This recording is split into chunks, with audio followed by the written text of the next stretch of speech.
நம்பிக்கை குறித்த ஒரு குட்டி நீதிக்கதையை இங்கே காணலாம். நம்பிக்கையே உயர்வு. ஓர் அடர்ந்த காட்டின் ஓரத்தில் ஒரு சிறிய கிராமம் இருந்தது. அங்கே மணி மற்றும் சோமு என்ற இரு நண்பர்கள் வசித்து வந்தனர். மணி எப்போதும் எதையும் நேர்மறையாக சிந்திக்கும் குணம் கொண்டவன். சோமு எதற்கெடுத்தாலும் பயப்படுபவன் மற்றும் சந்தேகப்படுபவன்.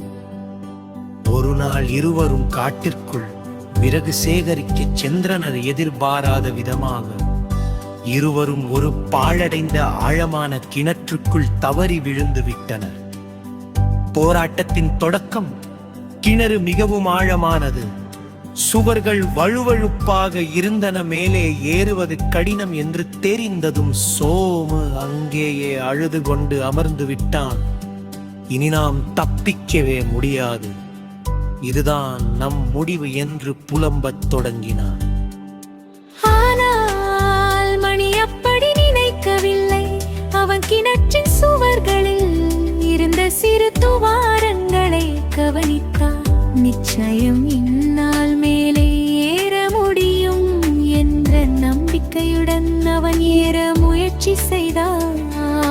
சோதனையும் முயற்சியும் மணி பாதி தூரம் ஏறும் போதெல்லாம் வழுக்கி கீழே விழுந்தான். ஒவ்வொரு முறை விழும் போதும் சோமு கத்தினான், மணி, இதெல்லாம் வீண் முயற்சி.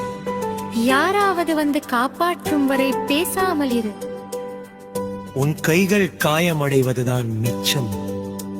ஆனால் மணி தன் காதுகளை மூடிக்கொண்டு நான் மேலே செல்வேன் என்று தனக்குள் சொல்லிக்கொண்டே மீண்டும் மீண்டும் முயற்சித்தான். தன் மீதும் தன் உழைப்பின் மீதும் அவனுக்கு அசைக்க முடியாத நம்பிக்கை இருந்தது. வெற்றியின் ரகசியம். பல மணி நேர போராட்டத்திற்கு பிறகு மணி ஒரு வழியாக கிணற்றின் விளிம்பை பிடித்து மேலே ஏறிவிட்டான். பின் ஊர் மக்களை அழைத்து வந்து சோமுவையும் காப்பாற்றினான். சோமு வியப்புடன் கேட்டான், மணி, நான் அவ்வளவு சொல்லியும் நீ எப்படி கீழே விழாமல் ஏறினாய்? அதற்கு மணி சிரித்துக் கொண்டே சொன்னான்,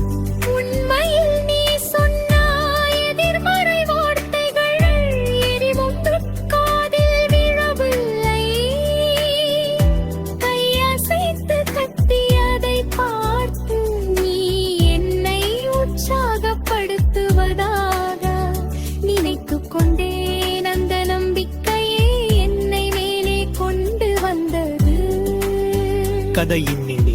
தன்னம்பிக்கை உள்ளவனுக்கு தோல்வி என்பது ஒரு பாடம் மட்டும்.